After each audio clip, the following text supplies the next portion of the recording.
el doctor Joaquín Bautista Gallego se licenció en Biología en 2005 por la Universidad de Sevilla, luego comenzó su carrera científica en el Instituto de La Grasa del CSIC en 2007, defendió su tesis doctoral en 2012, recibió el premio a la mejor tesis doctoral por la Universidad de Sevilla y realizó estancias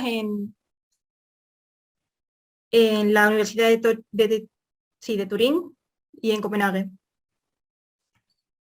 Ha trabajado en varias universidades con contratos postdoctorales y en 2020 se incorporó a la Universidad de Extremadura. Ha participado en varios proyectos a nivel europeo, nacionales y autonómicos. Perdón. Y es editor asociado en la revista Frontiers in Microbiology y miembro del equipo editorial de revistas de elevado prestigio como International Journal of Food Microbiology y Food Research International y además Foods. ¿Cuántas revistas? Bueno, ha sido galardonado con el Premio Especial del Grupo de Microbiología de los Alimentos 2020 para jóvenes investigadores del Grupo de Microbiología de los Alimentos de la Sociedad Española de Microbiología. Y bueno, trabaja en líneas de investigación relacionadas con alimentos fermentados, principalmente vino, cerveza y aceitunas de mesa. Asimismo, trabaja en la fermentación maloláctica del vino y, bueno, os lo va a contar él, así que yo creo que con esto ya termino. Dada su trayectoria científica, pues tiene bastante que ofrecer a la biotecnología y ahora nos va a contar él lo que quiera. Muy bien. ¿Puedo compartir ya? Sí. No, porque no lo tienes habilitado. Ah, pero...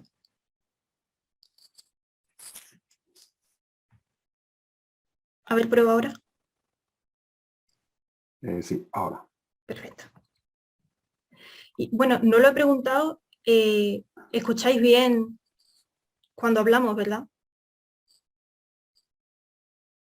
Nadie se pronuncia. Si lo podéis escribir alguien en el chat. O... Sí, se escucha bien.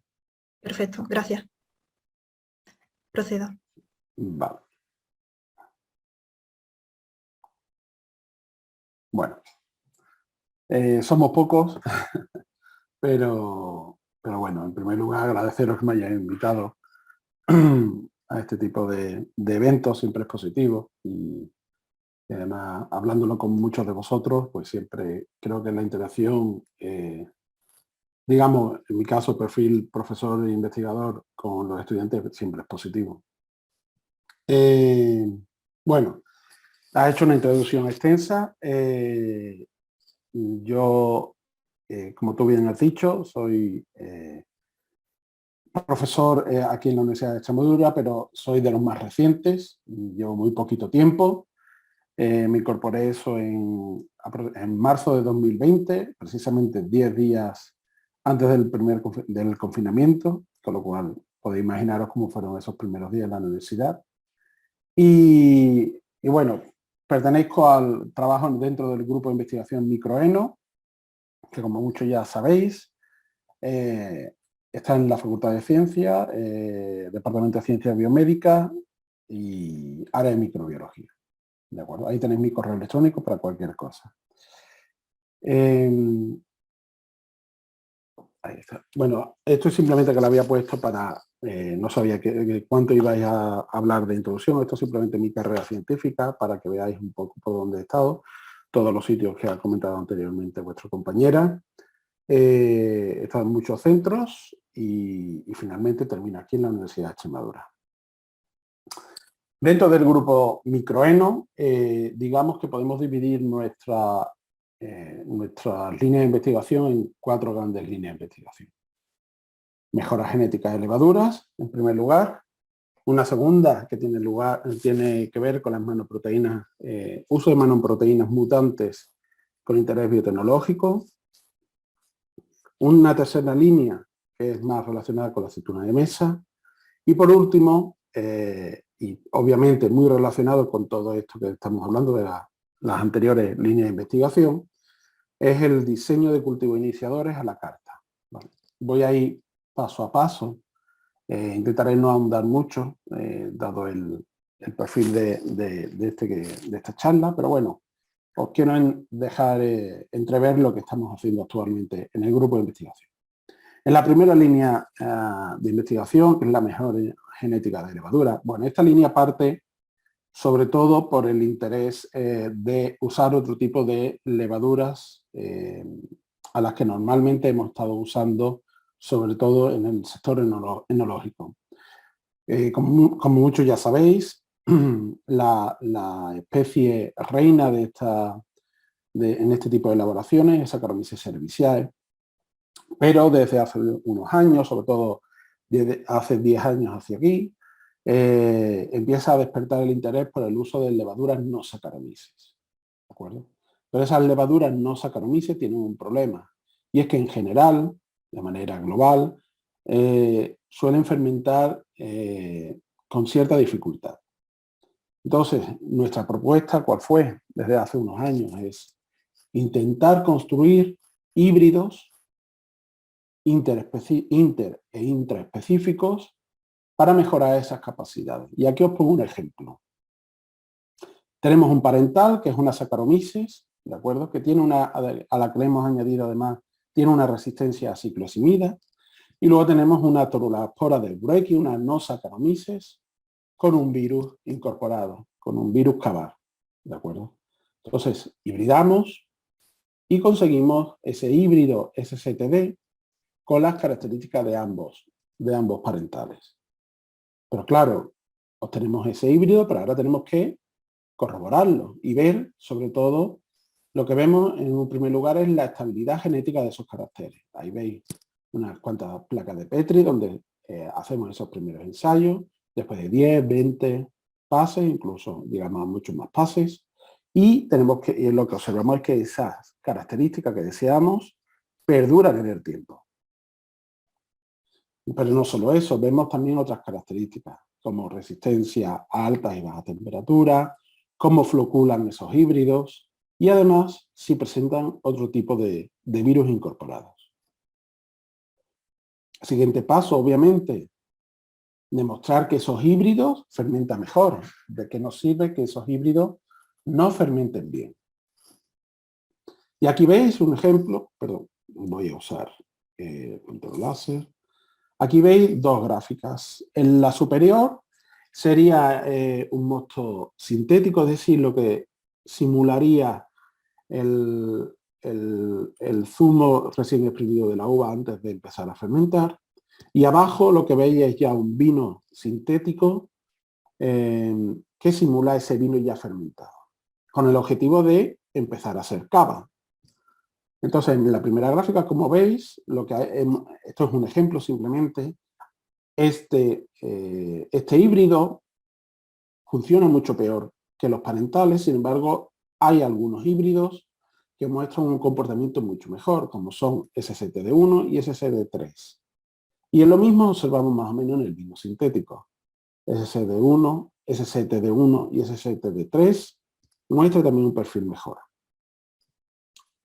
Y luego pasamos a la siguiente etapa, que sería corroborarlo ya en la elaboración de vinos y cava. Y por ejemplo, ahí os pongo una gráfica de lo que estamos haciendo, y es ver ese perfil aromático, esos compuestos aromáticos volátiles, etcétera, que cómo se altera durante la fermentación de estos microorganismos.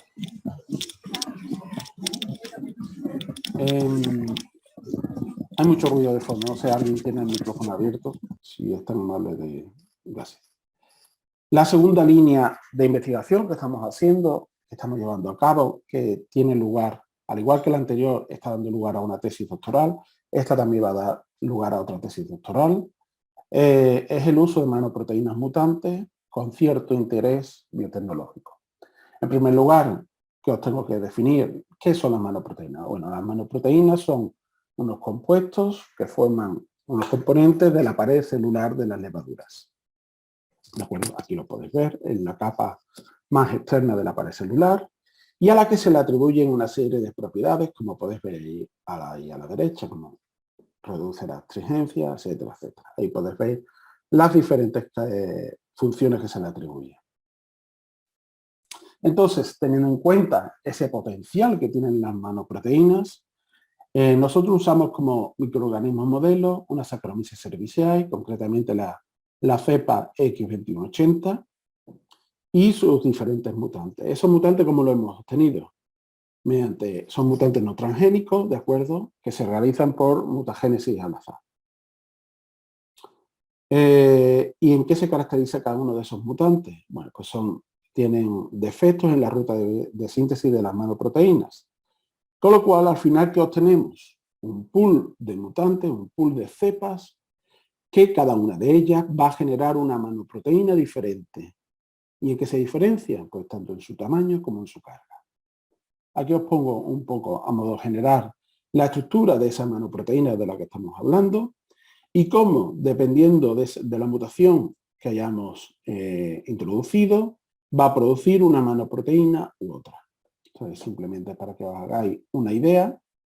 Y además, porque tiene interés esas nanoproteínas, porque al final de la fermentación o durante la fermentación y mientras se producen los diferentes procesos de autofagia, muerte y autólisis de la levadura, se van a liberar al medio. Entonces, lo primero que nos preguntamos es, esas diferentes estructuras, tamaño y carga de las nanoproteínas pueden tener un efecto sobre la elaboración, sobre el producto final que queremos hacer o sobre la fermentación. Entonces, ¿qué hemos estado haciendo aquí durante la tesis doctoral de una chica que tenemos aquí en el laboratorio? Primero, caracterizar esos mutantes. Tenemos mutantes simples, mutantes dobles, caracterizamos en tamaño, en carga, etcétera. Y con todo eso, al final, ¿qué hemos obtenido? Un pool, una colección de mutantes, de diferentes, digamos, patrones de nanoproteínas. Además, hemos obtenido nanoproteínas de otros microorganismos, como podéis ver aquí, todas las colas del Bureki, la chance de termotolerance, etc. Y al final, además, hemos diseñado el protocolo para extraer totalmente esas nanoproteínas y además purificarlas. Y aquí os pongo, esto es lo que obtenemos al final. Es como una madeja de algodón, pero en realidad todo eso es nanoproteína. ¿Y qué es lo que hacemos posteriormente? Obviamente, probarlo, testearlo. Y aquí os pongo un ensayo que hicimos directamente con vinos muy astringentes para ver cómo se suavizaba. Añadimos nuestros diferentes nanoproteínas a una concentración que ahí os indico, y finalmente vemos hasta el perfil aromático y el perfil sensorial para ver cómo cambia. Aparte, cuantificamos todos estos datos y ya os adelanto que aunque estamos elaborando todavía los datos, son en estos tres conceptos donde detectamos que las nanoproteínas favorecen, conservan, dependiendo de cada parámetro, esas características interesantes. Y además, teniendo en cuenta una de las etapas del vino, que es la fermentación maloláctica, que, digamos, para aquellos que no la conocen tanto, es una fermentación que se lleva a cabo, sobre todo en aquellos vinos que están destinados a una mayor calidad, a un mayor tiempo de maduración. Entonces, esa fermentación maloláctica, que es una etapa muy estresante y en la que sufren mucho, sobre todo para arrancar las bacterias lácticas o Nococcus, que son los que la llevan a cabo, podemos ver cómo al adicionar cierta cantidad de nuestras nanoproteínas, sobre todo el mutante 6 y el mutante 10, se favorece considerablemente la fermentación maloláctica. Simplemente dejaros esa idea.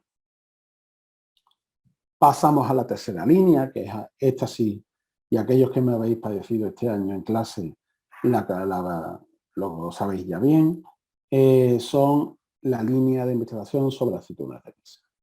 No quiero ahondar tampoco demasiado en esta línea, pero simplemente lo que os quiero transmitir es que al final la aceituna de mesa tiene los mismos componentes que el aceite de oliva y además tiene otros componentes que no llegan al aceite de oliva, ¿de acuerdo? Con un alto interés biológico, como puede ser entre ellos la fibra. Entonces, ¿qué es lo que hemos visto también durante todos estos años? Que la ingesta, hecho en estudios con voluntarios y con pacientes de hospitales, tiene esta serie de efectos beneficiosos.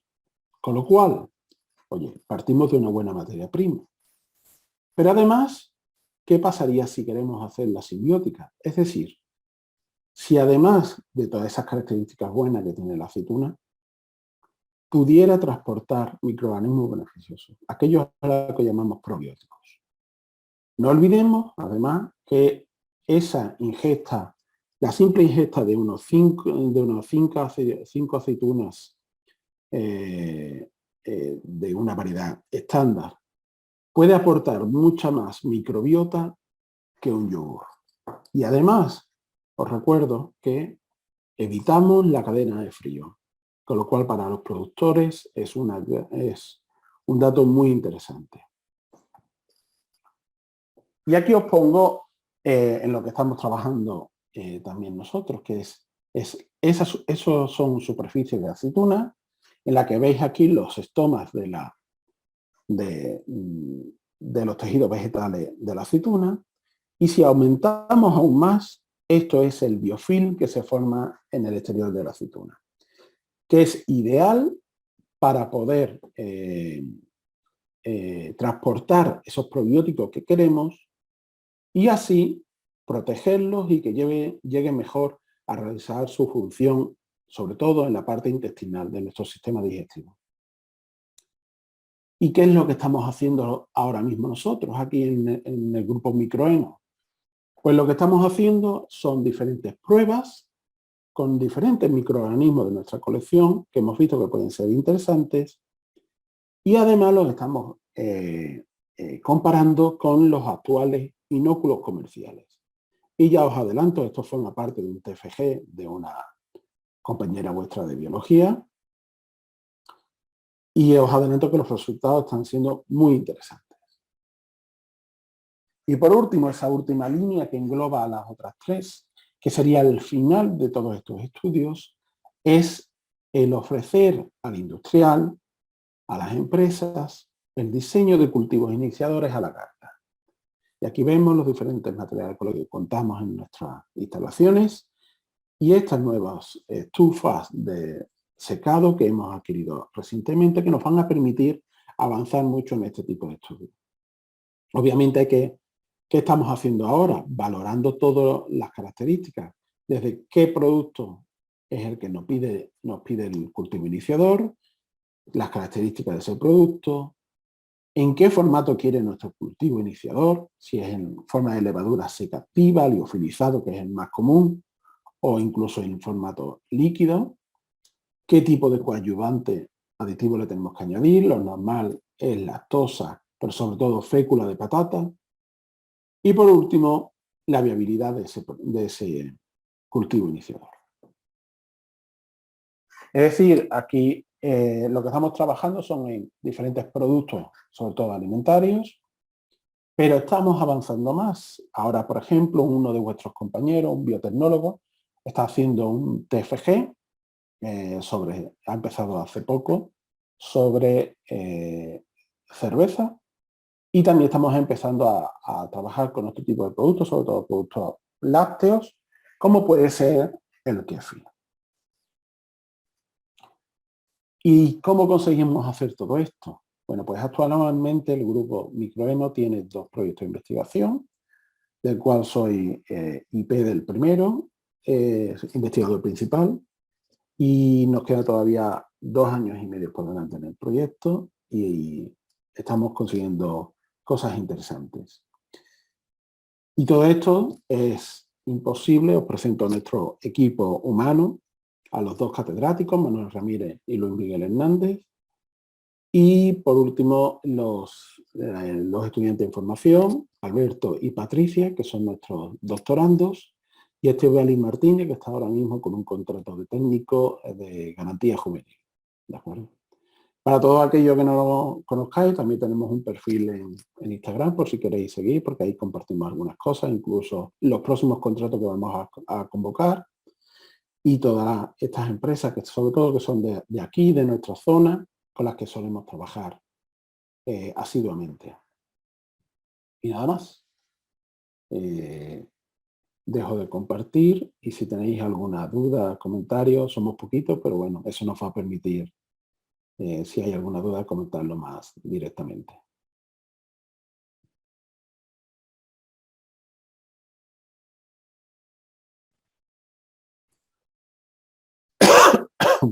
¿Dudas? Nadie se anima.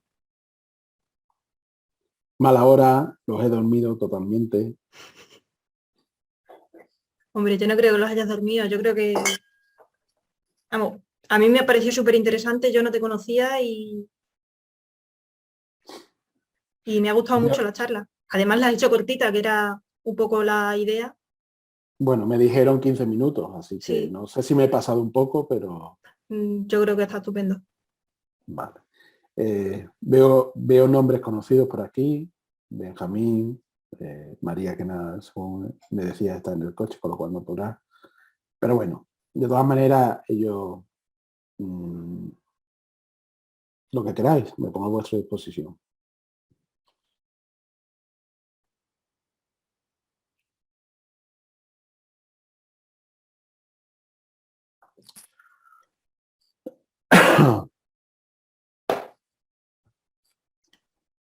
Una lástima que no hayamos sido más. Ya.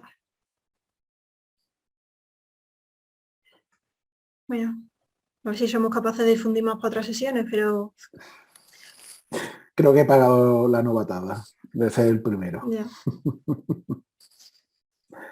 Bueno, pues si no hay preguntas... A mí solo se me ocurre comentar que me ha gustado mucho el dato de 5 aceitunas aportan más microbiota que un yogur. Sí, Me sí, parece sí, que... eso es... Ten en cuenta, se estima que incluso, dependiendo de la aceituna también, Bueno, claro. hay muchos tipos de variedades, pero una aceituna estándar, como puede ser una manzanilla o una cacereña, que es más de aquí de nosotros, suele ser unos 25 gramos aproximadamente, y eso suele aportar mínimo unos 250 millones.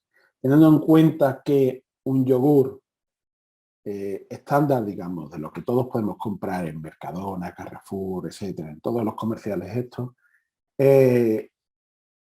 lo ideal o lo mínimo es que tiene que tener 1 millón de unidades formadoras de colonias por gramo mililitro de producto. Entonces, el salto cualitativo, el salto de cantidad cuantitativo es mucho más elevado. Y lo que decía, esquivamos la línea de la cadena de frío, Claro. que es un problema. Además, los probióticos en yogures, digamos, su viabilidad es un mes aproximadamente. Un mes, 45 días, dependiendo del tipo de elaboración.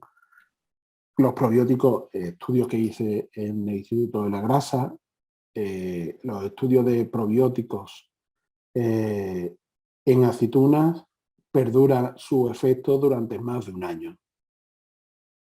Con lo cual, también para el productor es una ventaja, porque si no se comercializa, tiene más tiempo para comercializar. Sí. Bueno, hay comentarios en el chat, pero creo que no hay dudas tampoco. No. Te dan las gracias. No. Muy bien. Bueno, como digo en mis clases también, mi puerta siempre está abierta. Lo que queráis, estoy disponible. Pues muchas gracias de nuevo. Y Pues nada. buen fin de semana. Venga, igualmente.